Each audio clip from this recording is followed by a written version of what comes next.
메시아로서 예수님을 인정했기 때문이다. 그런 부분들도 상당히 많이 언급되어 있는 것은 사실입니다. 그런데 또 어떤 성경의 학자들은 예수가 하나님의 아들 메시아이기 때문만이 아니라 능력자로서 오시기 때문에 일반적으로 환영했다, 이렇게 해석하는 이들도 있습니다. 왜 사람들이 이렇게 메시아로서가 아니라 능력자로서 주님을 이해했는가 하면은 죽은 자도 살려내고 병든 자도 치료하고 물 위로 걷는 그 사건을 통해서 그가 참 능력자다, 이 세상을 바꿀 수 있는 정치적 메시아다, 이렇게 이해하고 예수님이 예루살렘 입성한 것을 박수로 환영했다, 이렇게 해석하는 분들도 있습니다. 실제적으로 이렇게 해석이 가능한 것은 여러 가지 이유가 있는데, 그 가운데 하나가 예수님께서 십자가에 못 박힐 때에 십자가에 못 박으소서 대부분의 군중들이 주를 십자가에 못 박아라 이야기를 하거든요. 그때에 종려나무 가지를 꺾어서 호산나 찬송하리로다 했던 무리들도 함께 속했을 거라는 것입니다. 그것을 보면은 메시아로서의 예수가 아니라 그냥 이 땅에 능력 있는 자, 그 능력이 오히려 십자가상에서 죽어가는 모습을 통하여 실망하기 때문에 십자가에 못 박으라 하지 않았는가, 이렇게 해석이 가능한 것이죠. 그러나 어떻든 당시에 많은 이들이 예수를 능력자로 인정하고 그를 추종하기도 합니다. 유대인 일부만이 아니라 헬라인조차도 예수님을 따르고 예수님에게 뭔가 기리어 살려는 사람들이 의외로 많았다는 사실들을 오늘 본문은 잘 알려주고 있습니다. 오늘 본문에 보니까 호산나 찬송하리로다 종려나무 가지를 꺾어서 환영하는 일들이 있고 난 이후에 명절날 헬라인 몇 명이 예수님의 제자들에게 찾아와서 우리가 예수님을 만나보고 싶다라고 요청을 합니다. 아마 유대인뿐만 아니라 헬라인들에게도 인기가 있었다는 사실입니다. 그러니까 헬라인도 예수님을 만나고자 찾아온 것이죠. 오늘 본문 20절에 헬라인 몇몇이 주의 제자들을 찾아와서 주를 만나고 싶다는 내용들로 오늘 본문이 시작이 됩니다. 어떻든 당시에 예수라는 그 청년, 나사렛 청년 예수가 의외로 유대인들과 이방인, 헬라인들에게도 상당한 인기가 있었음을 알 수가 있습니다. 자, 이러한 가운데에 주의 제자들이 헬라인이 주를 찾는다는 소식을 접해가지고 주께 나아가서 이렇게 이야기합니다. 주님, 헬라인 몇 명이 주님을 만나고자 합니다. 이렇게 이야기를 건넵니다. 이 이야기를 건네는 것은 단지 어떤 사실적인 문제만이 아니라 그 밑에 배경이 따로 있을 수가 있습니다. 주님, 유대인들만이 예수님을 따르고 추종하는 게 아닙니다. 이방인 헬라인들조차도 주님을 따릅니다. 좋은 기회가 왔습니다. 때는 이때입니다. 아마 이런 의미로서 헬라인 몇이 왔습니다라고 주께 아뢰는 것 같습니다. 이 소식을 들은 주님이 이런 반응을 나타냅니다. 아유, 그래? 유대인들만 나만 좋아해? 헬라인들도 나를 찾는다고? 때가 왔구나. 일반적으로 이렇게 좋게 반응해야 하는 것이 정상입니다. 예를 들면 내가 이 수성구 지역에 국회의원 후보로 나왔는데 막 사람들이 나가니까 막 최경식 후보자 한번 만나고 싶다고 막 줄을 대고 이러면 제 보좌관이 저를 찾아와서 어떻게 하겠습니까? 야, 지금 막 바깥에 나가니까 공기가 달라요. 뭐 인기가 대단한데 지금 최경식 후보를 만나려고 줄을 대는 사람이 너무 많습니다. 때가 왔습니다. 그럼 제가 이런 반응하겠지. 아, 제가 그 정도야? 그러면서 그 사람을 만나겠죠. 자, 환경은 이런 상태인데 주님이 제자들이 기쁜 소식을 가지고 왔잖아요. 헬라인들도 주님 만나기 원합니다 했을 때 주님이 그래? 헬라인들도 나를 찾는다고? 그렇게 반응한 것이 아니고 제자들에게 이렇게 말씀을 전합니다. 한 알의 밀이 땅에 떨어져 죽지 아니하면 한 알 그대로 있고 떨어져 죽으면 많은 열매를 맺느니라. 여러분, 그 당시에 인기 있는 분위기에 찬물을 끼얹는 메시지를 전달합니다. 사실은 그런 분위기에 이런 말씀을 해야 될 상황이 아니거든요. 자, 유대인들이 종려나무 가지를 꺾어서 환영을 합니다. 헬라인들은 만나고 싶어 합니다. 예수의 인기가 절정에 차오르는 순간입니다. 뭔가 한 자리를 차지할 수 있는 기회가 온 거예요. 그렇다면 그 기회를 올라타야죠. 그런데 주님은 우리의 상상과 기대를 저버리고 의외의 말씀을 합니다. 한 알의 밀이 땅에 떨어져 죽지 아니하면 한 알 그대로 있고 죽으면 많은 열매를 맺는다. 당시에 들뜬 분위기에 찬물을 끼얹는 메시지를 제자들에게 전달합니다. 왜 이 말씀을 하셨을까요? 모두가 환영하고 모두가 추앙하는 분위기에 있는데 하나님 미래의 이야기를 왜 하신 것입니까? 우리는 이 본문을 통하여서 이제 고난주간이 시작되는데 예수의 심장으로 우리는 어떻게 오늘을 살아가야 할 것인지 오늘 본문을 통해서 주님의 마음을 깨닫는 이 시간 되길 원합니다. 그 첫 번째는 내가 세상 인기를 얻고 여러분들과 함께 그냥 살아간다면은 세상은 절대 바뀌지 않을 것이라는 것입니다. 바로 그 이야기를 하고 싶어 주님은 들뜬 분위기로 주님, 헬라인이 주님을 만나기 원합니다라고 했을 때에 한 알의 밀이 땅에 떨어져 죽지 아니하면 한 알 그대로 있다. 이 말씀을 통하여 여러분들이 내가 환영받고 들뜬 분위기로 이 세상에 함께 있기를 원하느냐? 그렇다면은 오히려 세상은 변화되는 것이 아니고 세상은 있는 그대로 유지될 것이다. 이 메시지를 하나의 미래의 사건을 통하여 마음을 보여주신 것입니다. 사실 백성들이 원했던 것은 무엇입니까? 새로운 세상이 오는 것이거든요. 지금 로마의 지배 아래 놓여 있잖아요.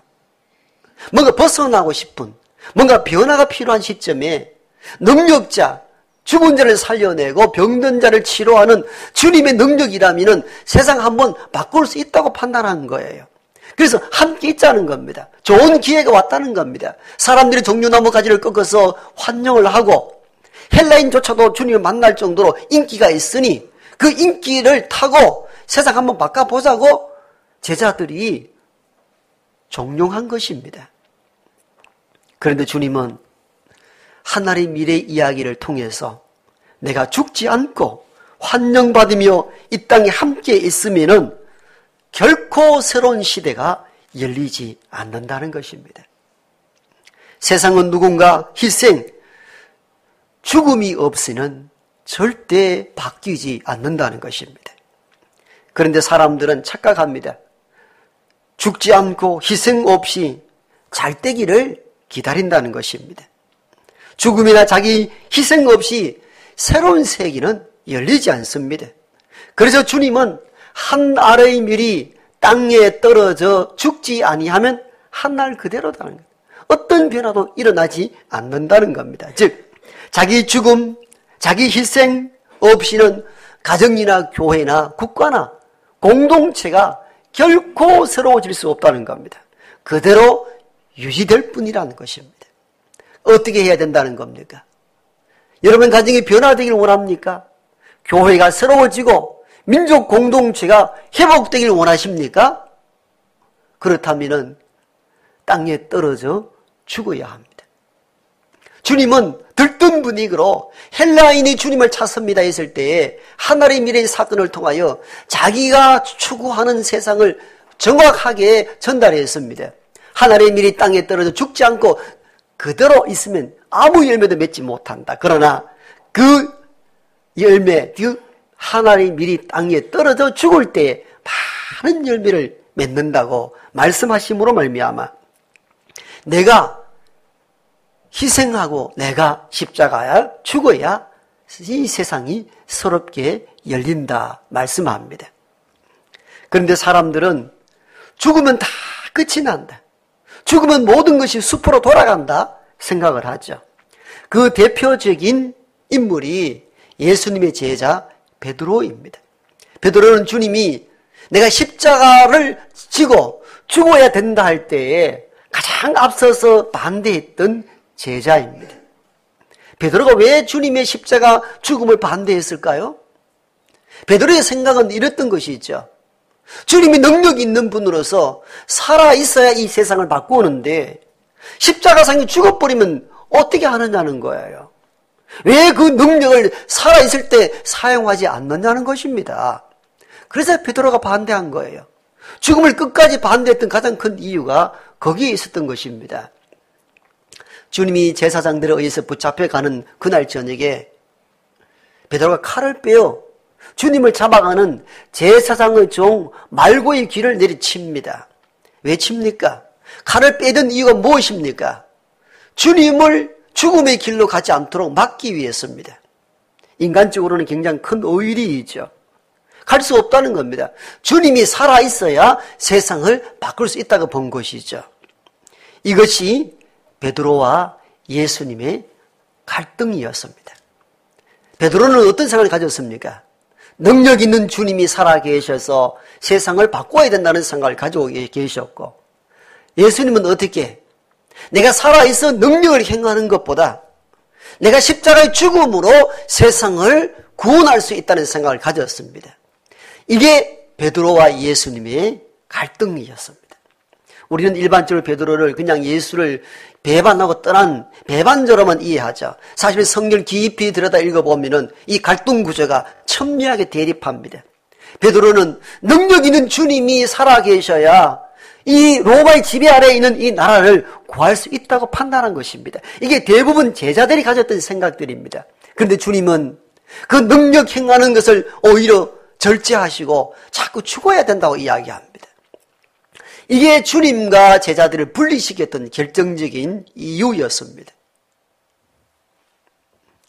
주님은 내 능력으로 죽은 자를 살려내고 병들을 치료하는 것만이 내가 할 수 있는 전부의 일이 아니라 내가 죽음으로, 하늘의 밀처럼 땅에 떨어져 죽음으로 이 세상을 구원할 수 있고 변혁시킬 수 있다는 생각을 가지셨던 것입니다.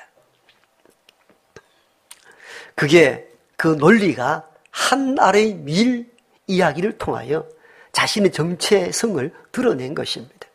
한 알의 밀이 땅에 떨어져 죽지 않으면 그대로 있다.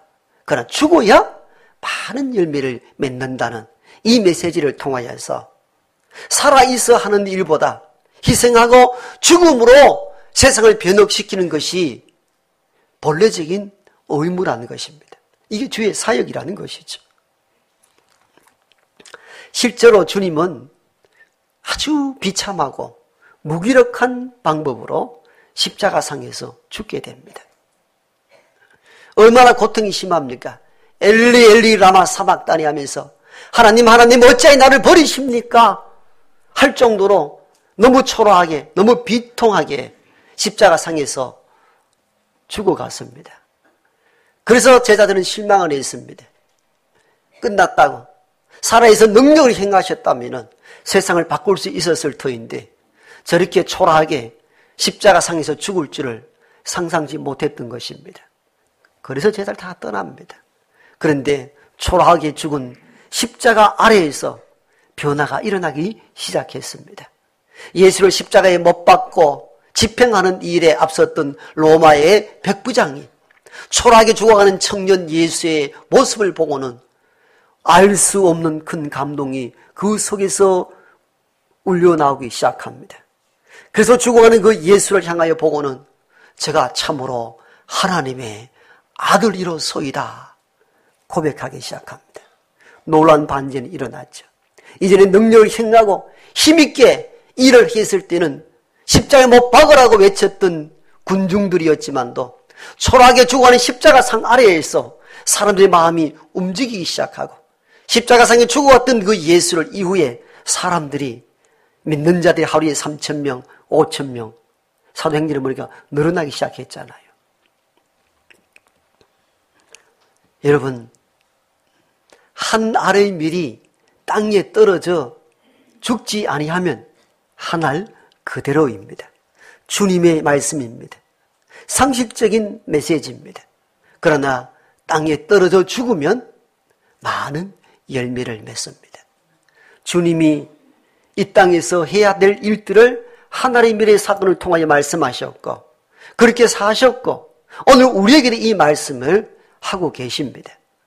너희들이 이 세상 가운데 자신을 죽이지 않고 그대로 있다면은 여러분 가정이나 여러분이 머물고 있는 공동체는 그대로일 뿐이다. 그러나 여러분이 그리스도와 십자가상에서 함께 죽을 때에 여러분 가정이 변화가 되고 세상이 바뀔 줄 믿습니다.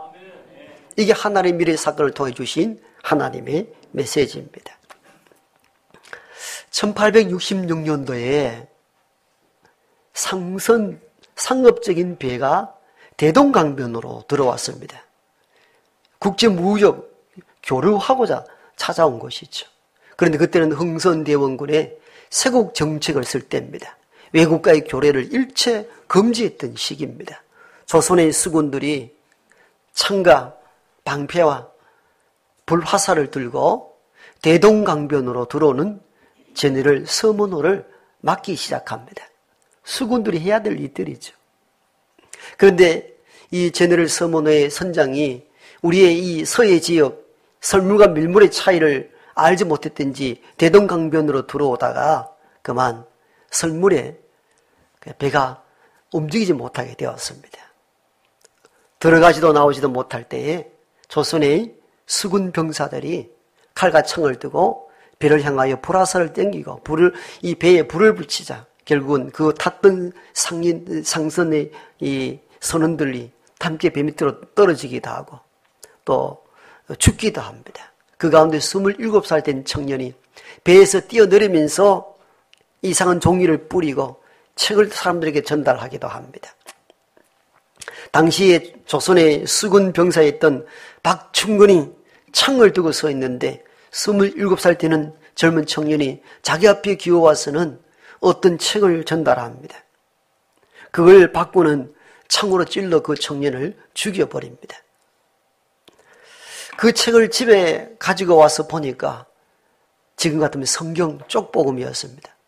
말씀의 은혜가 얼마나 큰지 이 박충근, 그 젊은이를 창으로 찔러 죽었던 박충근이 성경을 읽다가 회심하여 나중에 세례를 받게 됩니다. 그 집의 조카도 이 삼촌이 가지고 있었던 성경책을 읽다가 회심하여서 나중에 한국어 성경 번역하는 일에 쓰임받는 번역자가 됩니다. 이 젊은 청년, 27살 된 청년이 또 죽어갈 때에 12살 되는 소년에게 이 성경책을 전달했습니다. 이 소년은 이 외국의 배가 불타는 것을 구경하기 위해서 그 근처를 돌아다니다가 이 젊은 청년이 전달해 준 책을 들고 집으로 가서는 당시 평양의 관리였던 박영식 관리에게 이 책을 전달합니다. 관리였던 박영식이 성경책을 들어보니까 이 재질이 종이 기술이 얼마나 발달이 했는지 중국의 종이 기술이 발달이 됐잖아요. 이 종이가 너무너무 귀해가지고 집에 방 도배를 다 했습니다. 얼마나 도배거리가 좋습니까? 붙여놓고 자다가 일어나서 보고 일어났다 보고 하니까 그 말씀이 얼마나 좋은지요.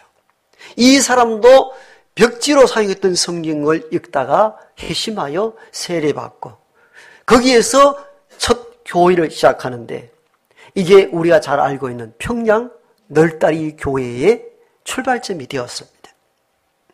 27살 젊은 청년이 중국에서 복음을 전하다가 한반도 조선 땅에 복음이 들어가지 않았다는 사실을 알고 어떻게 하면 한반도에 들어갈 수 있나 고민하다가 상선이라는 배가 한국을 종종 교육, 물자 교육 때문에 들어간다는 사실을 알고 그 상선 제네를 서문호를 타고 대동강변으로 들어온 것입니다. 그가 우리가 알고 있는 토마스 선교사입니다. 한 번 와서 제대로 외쳐보지 못했습니다. 복음을 전해보지 못했습니다. 수군에게 겨우 책을 전달하고, 그러니까 12살 되는 한 소년에게 쪽복음을 전달한 것이 그가 할 수 있는 일의 전부였습니다. 그런데 그 쪽복음으로 전달된 한마디도 할 수 없었던 그 복음이 오늘 확장되어서 한국 교회의 기초가 되었던 것입니다. 여러분, 한 알의 밀이 땅에 떨어져 죽음으로 많은 열매를 맺게 되었습니다. 우리는 종종 이렇게 합니다. 한 사람의 죽음, 한 사람의 희생, 그게 뭐 대수입니까? 내 한 사람 죽는다고 세상이 변합니까? 그러면 적당히 세상 문화에 젖어 들어갑니다. 그런데 주님 오늘 비유의 말씀을 통해 어떻게 말씀합니까? 많은 밀알이 죽어서 이렇게 표현하지 않았어요. 한 알의 밀이 땅에 떨어져 죽으면 많은 열매를 맺습니다. 이렇게 고백합니다. 한 알, 수백 개의 알이라 이렇게 말하지 않습니다. 한 알의 밀, 아주 미미하잖아요. 그래서 우리는 이걸 피해가지 못하도록 주님 말씀합니다. 내 한 사람 변한다고 가정이 바뀝니까? 내 한 사람 죽는다고 교회가 바뀝니까? 나라가 바뀝니까? 안 바뀝니다. 이렇게 생각하면 그냥 지나간다는 거예요. 주님은 이 말씀을 통하여 한 알의 밀이 얼마나 소중한지, 즉 한 사람의 결단이 얼마나 소중한지를 깨닫게 해주십니다. 여러분, 가정이나 교회나 나라와 민족은 정말 예수의 십자가 지는 심정으로 자기 희생, 자기 헌신, 자기 죽음을 각오하는 곳에는 새로운 변화가 일어납니다. 그래서 우리는 이 고난주간 한 주간을 시작할 때에 주님이 이 마지막 하셨던 이 메시지를 경청할 줄 알아야 합니다. 주님은 들뜬 분위기로 환영하고 종려나무 가지를 흔들면서 호사나 찬송하리로다, 또 헬란이 찾아와서 만나고자 했던 그 열띤 분위기 속에서도 자기 정체성을 잃지 않았습니다. 그래, 세상이 나를 원하느냐?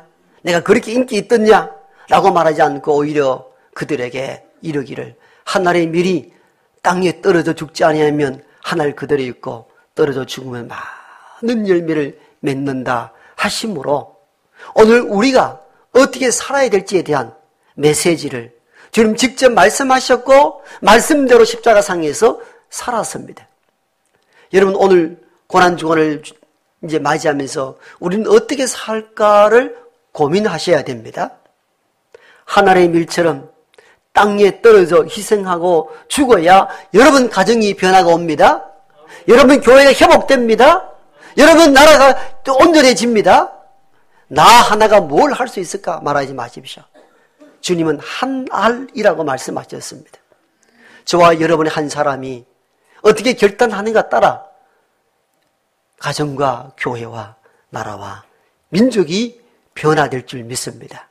하나님의 미랄로 살아가는 우리 모두가 되기를 소망합니다.